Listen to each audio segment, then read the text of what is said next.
Question number 1. Trial balance of Mr. X is given below and closing stock is also there. Closing stock being 3000. Prepare final accounts. Prepare final accounts. Okay.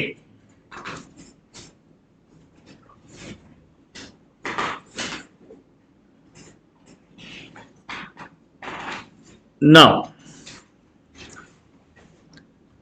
adjustment being closing stock. See, I am going to explain in detail this one. I am going to explain this in detail.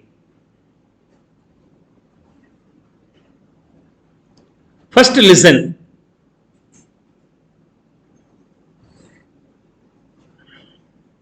First, listen. Actually, without considering the adjustment entry or transfer entry, I am going to post all these things in the final accounts, trading and P&L account balance sheet directly, manually. அதுக்கப்புறம் இந்த adjustment என்ட்ரியும் transfer என்ட்ரியும் போட்டு இதை போட்டால் எப்படி இருக்குங்கிறத நம்ம enjoy பண்ணலாம். So you just learn that also. For the examination point of view, this direct method is okay, but understanding the proper route, passing the adjustment and transfer entry and posting that to the trading and P&L account balance sheet will help you to know better. Right. So as per the normal provision, trading and P&L account, and then balance sheet, Trading account first half, second half nu pirichiralam. Purchases trading debit, carriage inward trading debit, shelf la kondu vandu vekkira varaikum aagura selavu. Administration expenses P&L debit, selling P&L debit, fixed assets, investment assets, debtors assets, cash assets, opening stock, trading debit, sales, trading credit, capital, liabilities, loan liabilities, creditors liabilities. அப்ப transfer entry போட்டு கொடுங்கன்னு சொன்னால் trading and P&L accountல போறதுக்குலாம் transfer entry உண்டு, மத்தது கிடையாது. So நம்ம ஃபாஸ்டாவே போடலாம், ஒன்றும் பெரிய காம்ப்ளிகேஷன்ஸ் கிடையாது. Let's see here.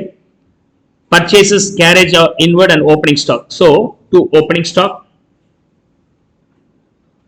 the value being 1000 and purchases being 5000.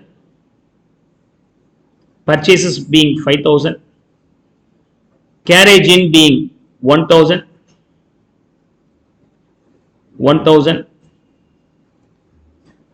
And sales by sales 7000, and then admin selling 1000, selling expenses 1000. இந்த நாலும் asset side ல போயிரணும். Fixed asset 4000, 12% investment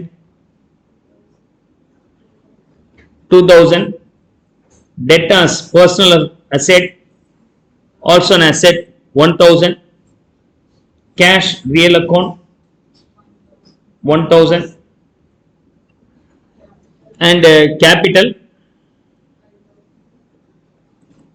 credit side la liability side, credit side la irukku, adanaல liability side la போச்சு 7000, 10% loan 4000 and capital 5000. Okay, capital 5000, 10% loan 4000, creditors 1000. And now கவனிங்க, இந்த closing stock இருக்குல 3000 எப்படி post பண்ணுவாங்க? Direct மெத்தட்ல ஒர்க் அவுட் பண்ணி காமிக்கிறேன். அட்ஜஸ்ட்மென்ட் என்ட்ரியும் ட்ரான்ஸ்ஃபர் என்ட்ரியும் போட்டு எப்படி போறது immediately after this I will explain. So முதல்ல கவனிங்க. க்ளோசிங் ஸ்டாக் ஆக இருந்தால் ட்ரேடிங்ல கிரெடிட் சைடுல போடுங்க. எப்பொழுதுமே closing stock below the balance trial balance கொடுத்திருப்பாங்க, அத ட்ரேடிங் அக்கவுண்ட்ல கிரெடிட் சைட்லயும் பேலன்ஸ் ஷீட்ல அசெட் சைட்லயும் போடுங்க. பேலன்ஸ் ஷீட்ல அசெட் சைட்ல போடும்போது அது பேர் ஸ்டாக் இன் ட்ரேட் அப்படின்னு வார்த்தை யூஸ் பண்ணணும். This is the process. அவ்வளவுதான். இப்போ இத ட்ரேடிங் கொண்ட டேலி பண்ணீங்கன்னா 10,000 and here also 10,000 you get balance of is 3,000. This is called GP. The balancing figure here being gross profit. Gross profit in short I name this being GP. இப்போ P&L account tally பண்ணீங்கன்னா உங்களுக்கு again you get a balance of 1,000 rupees. That 1,000 balance is net profit. Net profit. This net profit will be transferable to the balance sheets liability side. Either it may be added to the capital account or simply keep this as a P&L account, 1,000 rupees. Now if I tally this, then the total being 11,000. Total being 11,000. But it is not a matter, it's how you can work out in your exam, but I want to make you understand the original root. Now let's see. See, for example, ரொம்ப பேருக்கு இந்த doubt இருக்குங்க. Purchases real account nominal account. Stock வந்து real account nominal account. Stock real account nominal account. Stock வந்து real account nominal account. அப்ப real account இது எங்க வரணும்? Opening stock. Real account அந்த balance sheetல போகணும். அப்ப இது எங்க போகணும்? நீங்க நாமினல் அக்கவுண்ட் சொன்னீங்கன்னா அப்ப இது வந்து எங்க போகணும்? பேலன்ஸ் ஷீட்ல போக கூடாது இல்லையா? ஏன் போகுது? Now கவனிங்க. I will explain you the logics here slowly. You can understand all these things. For example, what is the cost you spend for the material only? Material க்கு எவ்வளவு செலவு பண்ணீங்க?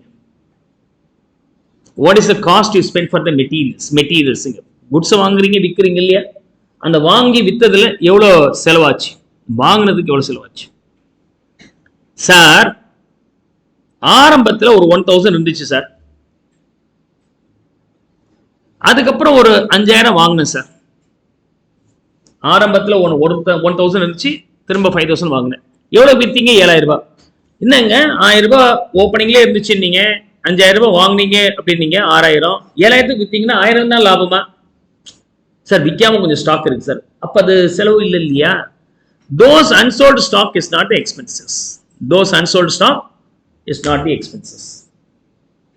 அப்படின்னா what is the expenses for the goods purchased அப்படின்னு சொன்னாக்க in this period? Opening stock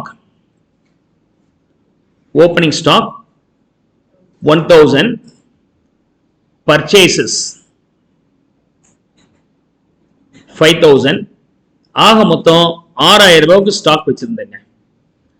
ஆனா year எண்ட்ல 3,000 stock இருக்கு. எப்படி கண்டுபிடிச்சீங்க? கோடவுன்ல போய் செக் பண்ணேன் சார் எவ்வளவு இருக்குன்னு. கோடவுன்ல போய் செக் பண்ணீங்க, இட்ஸ் நாட் டிரான்சாக்ஷன். இது டிரான்சாக்ஷன் இல்லைன்னா என்னது? Event. Closing stock is an event. Closing stock ஈவென்ட்டா இருந்தால் அதுக்கு எப்படி ஜெர்னல் என்ட்ரி போட போறோம்? That's going to be discussed here. அப்ப இந்த க்ளோசிங் ஸ்டாக் 3,000 நம்ம சப்ட்ராக்ட் பண்ணிட்டோம்னா பேலன்ஸ் எவ்வளவு இருக்கு? 3,000 இருக்கு. இதுதான் பர்ச்சேசஸ் சோல்டு. அல்லது மேனுஃபேக்சரிங் கம்பெனியா இருந்தால் இதோட மேனுஃபேக்சரிங் காஸ்டையும் சேர்த்து காஸ்ட் ஆஃப் ப்ரொடக்ஷன் சொல்லுவோம். ஃபேக்டரி கேட் வரைக்கும் ஆகிற செலவுக்கு பேர் காஸ்ட் ஆஃப் ப்ரொடக்ஷன். அண்ட் அதோட opening stock closing stock add பண்ணி சப்ட்ராக்ட் பண்ண பிறகு வரது காஸ்ட் ஆஃப் குட்ஸ் சோல்ட். அந்த பாயிண்ட் 3,000 ரூபாய் மதிப்புள்ள தான் சார் நான் 7,000 ரூபாய் வித்தேன். நான் வாங்கின 5,000 ரூபாய் வாங்கினேன்ல அதெல்லாம் விற்கல 7,000க்கு. ஓப்பனிங் ஸ்டாக்ல 1,000 இருக்குல்ல அதையும் சேர்த்து விற்கல. ஓப்பனிங் ஸ்டாக் பர்ச்சேஸ் சேர்த்து வந்ததுல எவ்வளவு அமௌண்ட் விற்கல, மிச்சத்தை தான் 7,000 ரூபாய் வித்திருக்கிறேன். அப்ப எனக்கு எது செலவு? இது செலவா அல்லது இது செலவா? What is the expenses? ஏவா பியா? Which is the expenses? ஏவா பியா? எது எக்ஸ்பென்சஸ்ங்க? 6,000 ரூபாய் 5,000 ரூபாய் பர்ச்சேஸ் செலவா?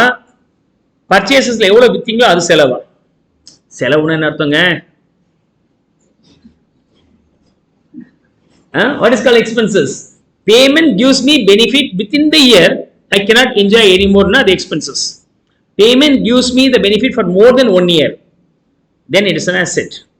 Building வாங்குறதுக்கு payment பண்ணேன்னா I can enjoy the building for more than 1 year, then asset. அதுக்கு rent கொடுக்குறேன்னா for that rent payment I can enjoy only 1 year, thereafter I cannot enjoy, then அது revenue cost. Other expenses. எது expenses? Rent is the expenses, building is an asset. Building is an asset. Is that clear? Any doubts here? Now அப்ப இது என்னது 5000 expense asset. 5000 வித்துட்டீங்களா? விக்காம இருக்கிறது அடுத்த வருஷம் enjoy பண்ணலாமா இல்லையா? அப்ப this closing stock is asset.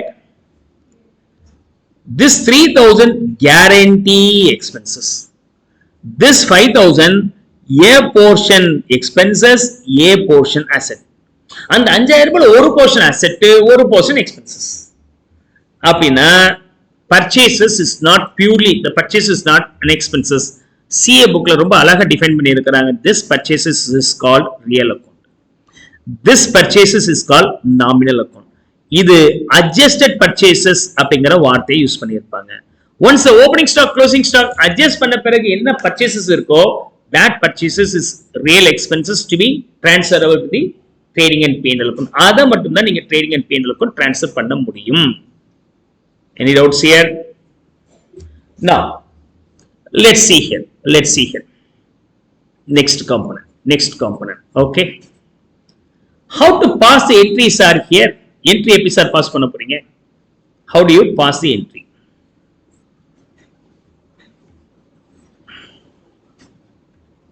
Okay, I'm going to pass the entry. Hope it is readable, right?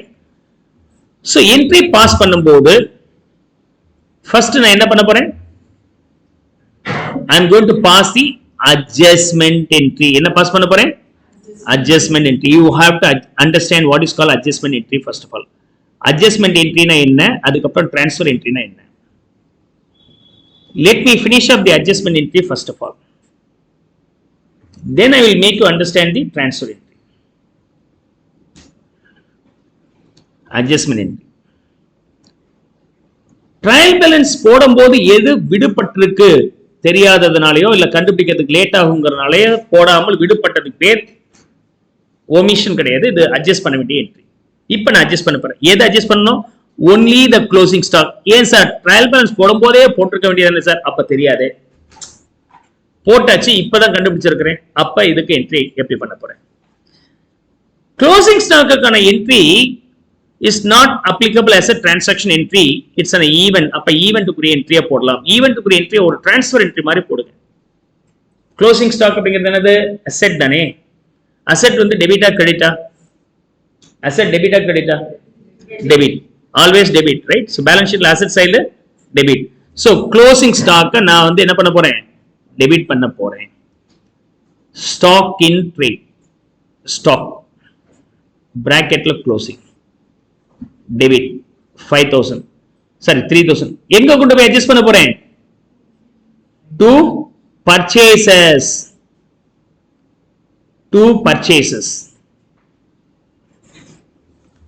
okay, to purchases.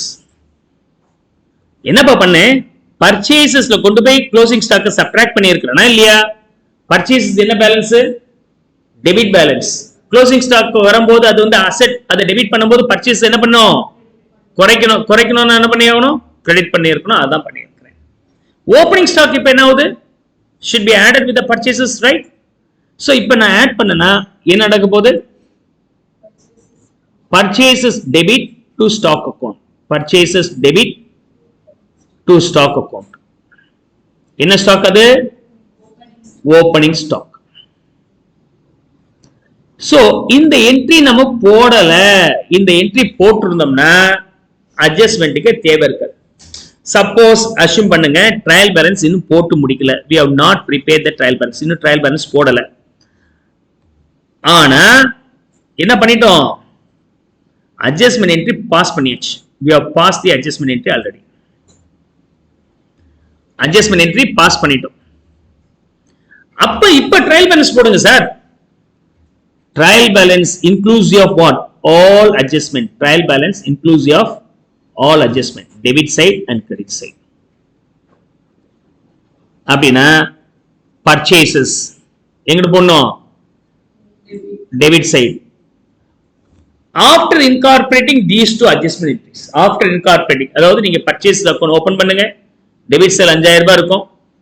On transferring this purchase account by stock. இது 5000 டெபிட்ல இருக்கு. பை ஸ்டாக் கிரெடிட் சைடுல 3000 2000 குறைஞ்சிச்சு. திரும்பவும் இந்த purchase account two stock ஒரு 3000 1000 ரூபாய். Opening stock வந்து 1000 தானே, sorry, this is 1000. Opening stock being 1000. Is that clear? அப்ப என்ன நடக்குது? 3000 purchases is subtract opening stock 1000 addition, ultimately the purchases value being 3000. Purchase value எவ்வளவு இருக்கும்? இந்த purchases பேர் adjusted purchase நம்ம சொல்லலாம். Adjusted purchases is always in account? Nominal account. Nominal account, right.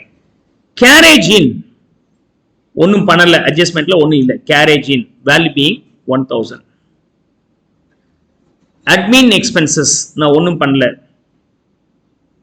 Admin 1000. Selling 1000. Selling 1000. Fixed assets ஒன்னும் பண்ணல. FA னு போட்டுக்கிற ஷார்ட்டா 4000.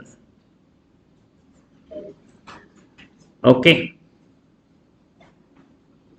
Then investment 2000 rupees. Investment 2000 rupees. Debtors 1000 rupees. And cash 1000 rupees. Stock debit sale 1000 இருக்கு, அத credit பண்ணிட்டேன்னா 0.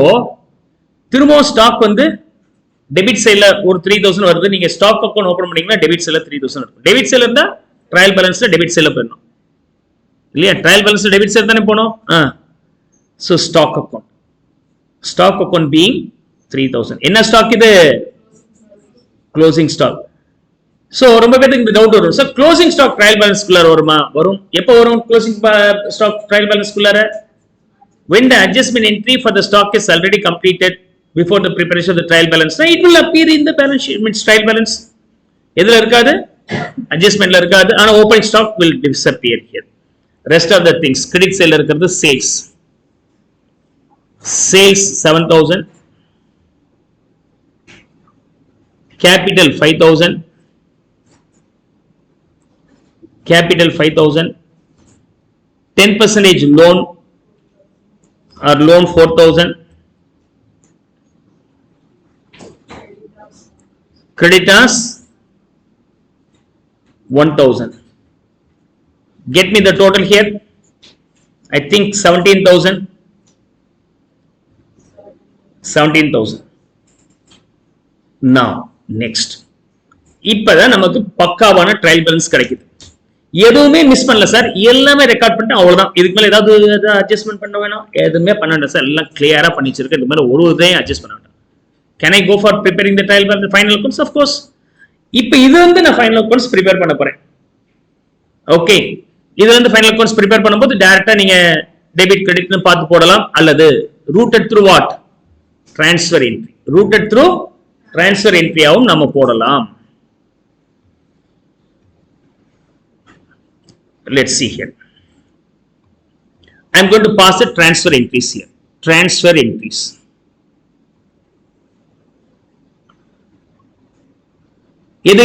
Transfer entries. For all the nominal account, we need to pass a transfer entry. Purchases kundu, carriage in kundu. இந்த ரெண்டுக்கு மட்டும் ட்ரேடிங்ல போகும், அதை முதல்ல முடிச்சிடலாம். ட்ரேடிங்ல போறத ட்ரேடிங்ல இருந்து சேல போகும், டெபிட் சைடுல. சோ இட் ஷுட் பி இது ரெண்டும் டெபிட்ல இருக்கு, அது கேன்சல் பண்றது கிரெடிட் பண்றேன், எங்க போகணுமோ அதை டெபிட் பண்றேன். So trading account debit, trading account debit, two purchases 3000 to carriage in 1000, the value being 4000. Admin, selling, distribution, இது ரெண்டு வந்து P&L அக்கவுண்ட்ல டெபிட் சைடுல போக வேண்டிய ஐட்டங்கள். P&L account debit to admin expenses to selling expenses. Admin expenses to selling expenses. The value being 1000, 1000, 2000. இதெல்லாம் balance ஷீட்ல போக வேண்டியது. சார் ஸ்டாக் எங்க சார் போகும்? ஸ்டாக் க்ளோசிங் ஸ்டாக் அப்படின்னு சொன்னாக்க இன்னும் அது விற்கல, எதிர்காலத்தில் விற்கும் போது பணம் வரும், வருமானம் வர மாதிரி இருக்கு இனிமேல் அப்படின்னு சொன்னாக்க அது சொத்து. ஓப்பனிங் ஸ்டாக் வித்திருப்போம், அதனால அது இனிமேல் அது எனக்கு சொத்தா இருக்க முடியாது, நாமினல் அக்கௌண்ட் சொல்லிட்டு நான் ட்ரேடிங் அக்கௌண்ட் கொண்டு போறேன். க்ளோசிங் ஸ்டாக் வந்தால் it should go to the balance sheet directly. asset right.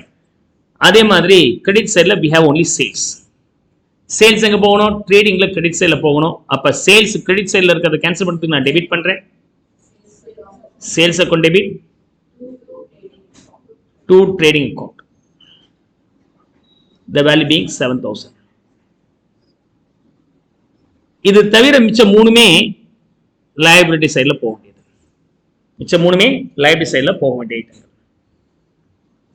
Now I am going to prepare the trading and P&L account, as well as balance sheet, final accounts க்கு வரேன். Account ஃபார்மேட்லயே நான் கொண்டு போறாங்க எல்லா விஷயத்தையும். So what I have to do? Trading and P&L account, as well as balance sheet, balance sheet is a statement of assets and liabilities. What are the assets we have? These are the assets. Direct இங்க கொண்டு வந்து போட்டுருங்க. Fixed asset 4000, investment 2000,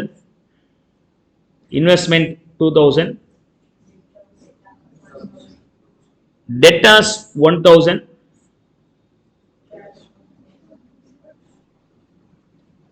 and cash 1000. Closing stock may be appearing in the trial balance. அப்படி appear ஆச்சு அப்படி சொன்னாக்க adjustment entry already passed ன்னு அர்த்தம், நேரடியாக பேலன்ஸ் ஷீட் போயிடும். So closing stock 3000, and capital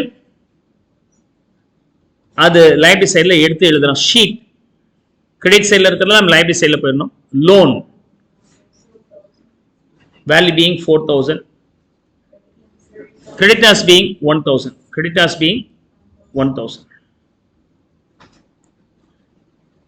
Sir, what about these things sir? நம்ம ஏற்கனவே ரெக்கார்ட் பண்ணிட்டோம். இங்க ஜர்னல் என்ட்ரில ரெக்கார்ட் பண்ணதுனால ஜர்னல் என்ட்ரியை தான் இப்ப இன்கார்பரேட் பண்ண போறேன். இதெல்லாம் எங்க போயிடுச்சு? இங்க போயிடுச்சு. So அது நியூட்ரலைஸ் ஆயிடுச்சு, அந்த அக்கௌண்ட்ல க்ளோஸ் ஆயிடுச்சு. If you open the purchase account, debitsல 3000 போடுவீங்க, ட்ரேடிங் அக்கௌண்ட் ட்ரான்ஸ்ஃபர் பண்ணதுனால 3000, கிரெடிட்ஸ்ல போடுவீங்க, டாலி ஆயிடும். இப்ப ட்ரேடிங் அண்ட் P&L அக்கௌண்ட்ல என்ன வரும்னா இந்த ட்ரேடிங் அக்கௌண்ட் இருக்குல்ல, இதெல்லாம் வரும். ட்ரேடிங் அக்கௌண்ட்ல 2 purchases 3000, 2 carriage in 1000, and buy sales, இங்க இருக்கு trading account, buy sales 7000. Have I skipped any steps here? இது அப்படி போடு இப்படி போடலாம் சொல்லல, நான் நீட்டா அப்படியே சீக்வென்ஸாவே வரும். இந்த சீக்வென்ஸை யூசுவலா நம்ம ஸ்கிப் பண்றோம். That's a problem. At least to understand the logic, the sequence you need to be thorough with. So 3000 being the GP, by GP, gross profit. Now P&L account la 2 admin expenses 1000, 2 selling expenses 1000. Now if I tally this, I'll get 1000 being the net profit. Whatever the balance you get, no, that should be subsequently transferred to some way. For example, இங்க இருந்து இங்க transfer பண்ணால அதுக்கான entry என்னன்னா, profit and loss அக்கௌண்ட்ல கொண்டு போய் credit பண்றேன் trading அக்கௌண்ட்ல இருந்து. So trading account debit to profit and loss account. இது வந்து ஜிபி ட்ரான்ஸ்ஃபர் பண்றதுக்கான என்ட்ரி. ஓகே, இல்லனா trading to GP to P&L account, ரெண்டு என்ட்ரியோட கிளப் பண்ணதான் இது. இந்த நெட் ப்ராஃபிட் வந்துச்சு சார் அப்படின்னா நெட் ப்ராஃபிட் அப்படியே பேலன்சிங் ஃபிகரா இருந்தா பேலன்ஸ் ஷீட்ல போயிடும். நெட் ப்ராஃபிட் என்ன அக்கௌண்ட்? நெட் ப்ராஃபிட் என்ன அக்கௌண்ட்? ரியல் அக்கௌண்டா, பர்சனல் அக்கௌண்டா, நாமினல் அக்கௌண்டா? பேலன்ஸ் ஷீட்ல என்னென்ன அக்கௌண்ட் வரும்? Real, personal account. அப்ப நெட் ப்ராஃபிட் வரக்கூடாதா நாமினல் அக்கௌண்ட் சொன்னா? நீங்க தான் சொல்றீங்க, நீங்களே மாத்தி பேசினா நான் என்ன பண்ணுவேன்? அப்ப இது என்ன அக்கௌண்ட்? நல்லா தான் போயிட்டு இருக்கு சார், இப்படிலாம் கேள்வி கேட்டு எங்களை குழப்பாதீங்க சார். Net profit is a result of the profit and loss account meant for the owner after it becomes the owner's contribution. This is representative personal account or personal account. யாருக்குரிய ஷேர்? கேபிட்டல் ஓனர்ஸ் உடைய share. Owner அப்படிங்கிறது personal account. So it's a part of personal account. அப்ப நீங்க அப்படியே விட்டுட்டீங்க balancing figure அப்படின்னு சொன்னாக்கா balance sheet போச்சுன்னா என்ட்ரி தேவையில்லை. அல்லது அந்த நெட் ப்ராஃபிட்டை கொண்டு போய் நான் இதுல ஆட் பண்றேன், கேபிட்டல் ஆட் பண்றேன்னா என்ட்ரி போடலாம். அப்ப எப்படி ஒரு என்ட்ரி? P&L account debit to capital அக்கௌண்ட்னு போடலாம். If you are adding this with capital account. அப்படி இல்லைன்னா அப்படியே நீங்க விட்டுலாம். பேலன்ஸ் ஷீட்ல போடும்போது என்ட்ரி போட வேண்டிய அவசியம் இல்லை. I hope so you could now understand the complete route. I have made you understand the adjustment entry. Adjustment entry போட்ட பிறகு ட்ரையல் பேலன்ஸ் எப்படி இருக்குங்கிறத உங்களுக்கு கைட் பண்ணியிருக்கிறேன். அதுக்கப்புறம் டிரான்ஸ்ஃபர் என்ட்ரி பாஸ் பண்ணி trading and P&L account and balance sheet எப்படி போடுறதுன்னு பார்த்துருக்கிறோம். இங்க நீங்க மைண்ட்ல வச்சுக்க வேண்டியது, ஸ்டாக் இன் ட்ரேட்ல க்ளோசிங் ஸ்டாக் வந்து ட்ரையல் பேலன்ஸ்ல வருமானம் வரும் எப்பன்னா அதுக்கான அட்ஜஸ்ட்மெண்ட் என்ட்ரி போட்டாச்சுன்னா வரும். அப்படி பண்ணியாச்சு அப்படின்னு சொன்னாக்க இனிமேல் closing stock appearing the trial balance should go only one place, where in balance sheet. அதே மாதிரி பர்ச்சேசஸ் ரியல் அக்கௌண்டா நாமினல் அக்கௌண்டா அப்படின்னு ரொம்ப பேருக்கு கன்ஃபியூஷன்ஸ் வரும்போது in general purchase account being the real account. ஆனா ஏன்னா அதுல அன்சோல்டு ஸ்டாக் அப்படிங்கிறது ரியல் அக்கௌண்ட் இல்லையா? அதனால முதல்ல ரியல்னு வச்சுக்கிட்டு சில பிளஸ் ஆர் மைனஸ் பண்ண பிறகு இந்த நாமினல் நம்ம மாத்துறோம். என்ன பிளஸ் ஆர் மைனஸ் பண்ண போறோம்? Opening stock plus purchases minus closing stock பண்ண பிறகு வருது இல்லையா? அதுதான் நமக்கு நாமினல் அக்கௌண்ட். ஃபார் எக்ஸாம்பிள் எவ்வளவு விஷயங்கள் நடந்தது தான் நம்ம இங்க ஷார்ட் கட்டா போட்டிருக்கிறோம். What is the short cut here? For example here இதோடைய சம்மரி என்ன? What is the net effect of this? 3000 in the debit. Opening stock at trading la debit side-லயும் closing stock at trading la credit side-லயும் போடுறோம் இல்லையா? அதோட purpose என்னன்னா to find out the adjusted purchases. இந்த 3000 தான் நமக்கு இந்த மாடல்ல டைரக்டா வந்துருச்சு. இந்த மாடல் நமக்கு டைரக்டா வந்துருச்சு. ஏன் என்ட்ரியா போட்டோம்? இது என்ட்ரியா போடல, அப்படியே ஃபிட் பண்ணி வச்சிருக்கிறோம். அப்ப ஆட்டோமேட்டிக்கா இதோட இம்பாக்ட் வந்து அந்த அட்ஜஸ்டட் பர்ச்சேசஸ் வரதுக்காக நம்ம செஞ்சிருக்கிறோம். சார் க்ளோசிங் ஸ்டாக் ட்ரேடிங் அக்கௌண்ட்ல போட முடியாது, அதுக்கு என்ன சார் என்ட்ரி அப்படின்னு சொன்னாக்க இப்படி போடுவீங்க இல்லையா? Closing stock account debit to trading account போடுறீங்க இல்லையா? இது என்ன அக்கௌண்ட் சார்? க்ளோசிங் ஸ்டாக் உரிய ஈவெண்ட் என்ட்ரியா அல்லது டிரான்சாக்ஷன் என்ட்ரியா ஆர் டிரான்ஸ்ஃபர் என்ட்ரியா அப்படின்னு சொன்னாக்க இது பேர் டிரான்ஸ்ஃபர் என்ட்ரி. இப்ப நான் இங்க பண்றது எல்லாமே டிரான்ஸ்ஃபர் என்ட்ரி ஸ்டைல்ல பண்றேங்க. ஓப்பனிங் ஸ்டாக் ட்ரையல் பேலன்ஸ்ல இருக்குல்ல, அதை ட்ரேடிங் கொண்டு போயிடுங்க, டிரான்ஸ்ஃபர் பண்ணுங்க. ஆனா இங்க பண்ணது என்ன அப்படின்னு சொன்னாக்க அட்ஜஸ்ட்மெண்ட் என்ட்ரி. இது வந்து என்னது? அட்ஜஸ்ட்மெண்ட். உண்மையிலுமே என்ன பண்ணிருக்கணும் அதுதான் அட்ஜஸ்ட்மெண்ட் என்ட்ரி. அட்ஜஸ்ட்மெண்ட் என்ட்ரி போட்டு ட்ரையல் பேலன்ஸ் போட்ட பிறகு நான் டிரான்ஸ்ஃபர் என்ட்ரி போடுறேன். So you have to understand these three concepts. Closing stock will come in the trial balance. It means adjustment entry is over. அப்ப அந்த க்ளோசிங் ஸ்டாக் பேலன்ஸ் ஷீட் மட்டும் போகணும். Number 2 purchases அப்படிங்கிறது என்ன அக்கௌண்ட் அப்படின்னா ரெண்டு விஷயமா வச்சுங்க. Number 1 original purchases being the nominal account. அதுல opening stock closing stock adjust பண்ண பிறகு வருது adjusted purchase, that is the real account. That is a real account.